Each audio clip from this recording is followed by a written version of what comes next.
Are you ready to begin to understand the differences between spirituality and religion? I think you're going to really enjoy today's broadcast. Let's talk about it.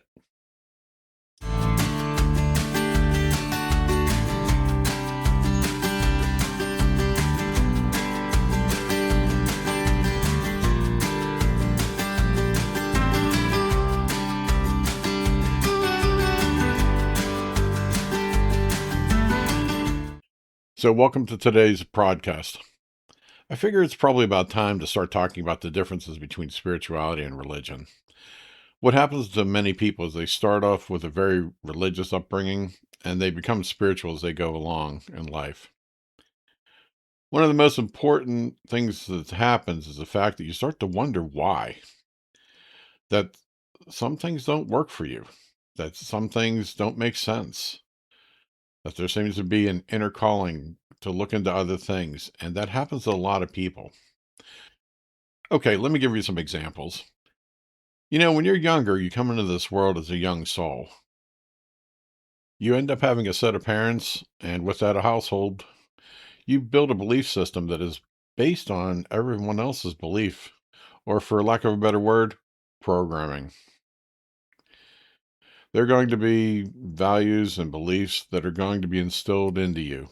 And this is basically because those same values and beliefs have been instilled into other people and their parents, and maybe their parents before them. So you might have a very large group of family members that are very solid in one religion. I'm going to tell you a very interesting story, and it's of Native American origin. It's a story of Jumping Mouse. There once was a mouse, and he was a lot like the other mice. And he ended up doing very mouse type things. He ended up just eating his food and eating the grass. And he wanted his little mouse hole and hung out there with all his friends and family. He was very used to doing the same things that other mice were doing, every day, fighting for food every day, running from danger, things like that. Well, what ended up happening to the mouse is one day he started to hear a sound in his ears, and it sounded like a dull roaring. He knew that there must be something else out there. He said to the other mice, and he said in the hole, he said, "Hey, do you guys hear this? Do you hear the sound?" And they all said, "No, just ignore it. You're crazy. Don't listen to it. That's just nonsense." So he tried to go back to his normal day to day, but he kept on hearing something. He knew that there was something else out there. And after a little while, it started to make him question why the other mice weren't hearing this. So the little mouse, he goes outside, finally says, "You know what? I'm going to just have to take my chances." And so he ends up going into the woods. It's a very scary place. And there was definitely very little he knew about the woods. He just knew he wasn't like other mice. So when he went walking through the woods, all of a sudden at that moment, when he really wasn't sure, who he was or what he should be doing, that's when all of a sudden he came upon an animal named Raccoon. And he said, "Hello there, Raccoon." And the raccoon said, "Hello." And the raccoon said to him, "What are you doing, Mouse? Why are you so far from your home?" And the mouse said, "I don't know. I just keep hearing the sound. It's like a roaring in my ears. And I keep wondering what it is." And the raccoon said to him, "Oh, I know what that is. That's because you're hearing the roaring of the sacred river." And for the record, he said to him, "If you'd like, I'll be happy to guide you and let you go and see that sacred river." So the mouse was like, "Wow, I can't believe this." It's like, somebody who can actually help me to be able to get there and go see what this is all about. Wow, I'm blessed. So the raccoon took them down some different paths. They ate some different things from the forest that the mouse was not used to eating. They had many little talks about things. Eventually, they made it down to the river, and when they got to the river, the mouse said, "Okay, I'm going to introduce you to somebody else." And when the mouse walked with the raccoon, all of a sudden he ran into somebody. that somebody was sitting on the bank. And the raccoon said to him, "This is Frog. And Frog is going to be your teacher from now on." And the mouse was really scared because he had gotten so used to raccoon. So he thought, like, well, no, raccoon, I have to stay with you no matter what. Whatever you do, I'll be happy to do. Please don't leave me. And the mouse got upset. He got very scared and very afraid, and he wanted to hold on to the raccoon no matter what. The raccoon said gently, "It's okay. I'm just, my path is only to point you to where you're going. The frog is going to take you the rest of the way. So you go ahead and learn what you're supposed to be doing and where you're supposed to be going." So at that moment, the raccoon walked back to the woods, and the mouse was really nervous and worried, and he really wasn't sure.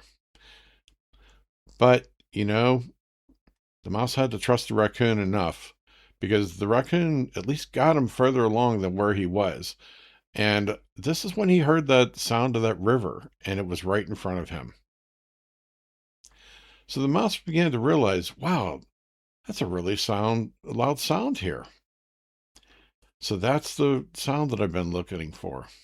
And he said to the frog, "I'm still trying to figure this out, whatever it is I'm supposed to do and why I heard the sound."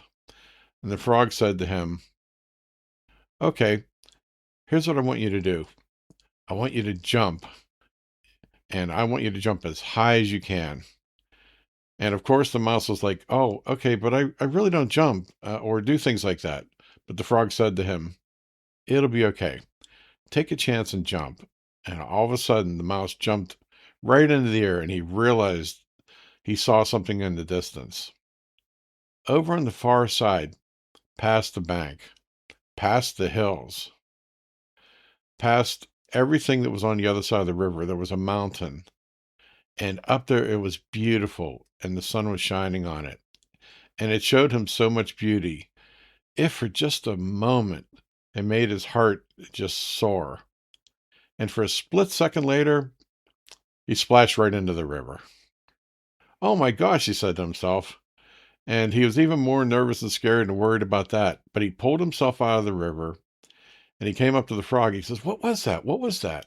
And the frog said to him, "That's where your destiny is going to lead you." So let's compare the story to regular life. A lot of people will begin by noticing that there's something more to life. They know inwardly that something's going on, something that's out there, and they end up finding a pole. Maybe you have even found your own way to this podcast. I can't say what got you here, but for the moment, I'm going to say is I'm going to do what I can to help you find some other paths to help you with your spirituality. Anyhow, let's get back to some of the differences. In spirituality, it's a very personal journey. You end up learning a lot of things that are outside religion. Religion tends to teach us that you can only learn from certain people and only certain people can teach you, whereby spirituality, the whole world is your teacher. One thing about spirituality is that spirituality causes you to ask questions. I have a friend of mine. Her and I have been friends for a couple of years now. She must ask me a dozen questions every week. In fact, I told her many times that I thought, I'm probably going to have to do a podcast one day because of all the questions you ask me. And she says, "I think that's a great idea." Well, after a couple of years of answering all the questions, I guess it's probably time that I just keep on going. Anyhow, I just figured I'd share that little side note. One of the differences in spirituality is when you're asking a lot of questions, religion gives you answers, but the answers are pretty solid. But spirituality has more flexible answers. And when you find something that's in religion that they can't answer or give you an example, they just tell you, "Oh, you just have to have faith. You have to trust in the religion and put your trust in it. And that whatever we're saying to you is not a bad thing. You just have to just stick with the trust." In spirituality, you start to learn how to trust yourself and that you have some inner guidance working for you and that you need to follow that inner guidance and take a chance at it. One difference between spirituality and religion is that spirituality is very inclusive. I've been to lots of gatherings, and the people who were there were pretty open minded. And it doesn't matter what your religion is, we're all praying to the same place, or at least the same directions, whereby with religion, sometimes you have a very cultural difference. What country are you from? Where were you brought up? What specific part of this religion are you? What specific type of this religion are you? Well, you're not like us, so you can't do such and such. You can't celebrate with us. It makes it in a very exclusive way. And honestly, I don't know what your thoughts are about God or creator or whatever, but I'd like to think that God's a little bit more inclusive than that. But that's just my opinion.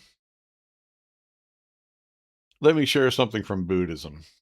In Buddhism, the Buddhist monks are taught to question everything and only use it if it agrees with their reason. How many religions can survive that one? How many religions can you go into and ask a whole bunch of questions? I remember something happened to me when I was really little. I went up to somebody and I said, I think I might have seen an angel over there. Of course, everybody argued with me. Oh, he's just seeing things. Oh, look at that little boy. Look at this. He's just making it up.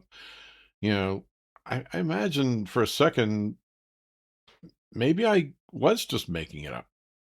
Okay, I guess I was wrong. So instead of questioning things, you just got to stick back on to belief. Either I believe in something and I'm right, or I don't believe in it and I'm wrong. Well, that's a very limited way of looking at things. One of the differences in spirituality is you tend to have to look at yourself. What works for you? What kinds of things work for you? What types of things do you enjoy doing? What are some of the things that make you unique, and following them and honoring them and respecting those? In religion, a lot of times people can be pretty hard on you. You may have an intuitive moment and you want to go do something, but somebody else will talk you out of it. Anyhow, I think I've given enough explanations of the differences. So, what I'd like you to do is list out or think over some of the things about the differences between spirituality and religion. Do some of them make sense to you? Do you identify with some of those differences? What about the parts of spirituality that you identify with? And I'd like you to start thinking it over, that it's okay for you to go and explore it. It's okay for you to go try to figure some of this out. I'd like you to find some of your own truths as some of your own path and go find what else is out there. I'm not saying one is better than the other, although there's different things in different religions that have different value. What I can say is the journey is really worth it. Find out some things you never knew before and let them lead you to some of the most interesting, exciting things and times you're going to be able to experience. All of a sudden, you're going to start to see some very real miracles that can't be explained by anything else. Okay, here's what I'd like you to do. I'd like you to think over what we went over today. Think about where your place in spirituality and religion is. What works for you? What doesn't work for you? What do you want to keep a hold on? There's nothing wrong with that. Take some time today. Think over some of the things you've heard about in this podcast. And like I've said before, if there's somebody else that really needs to hear some of this, please feel free to share it. I really love sharing information with people.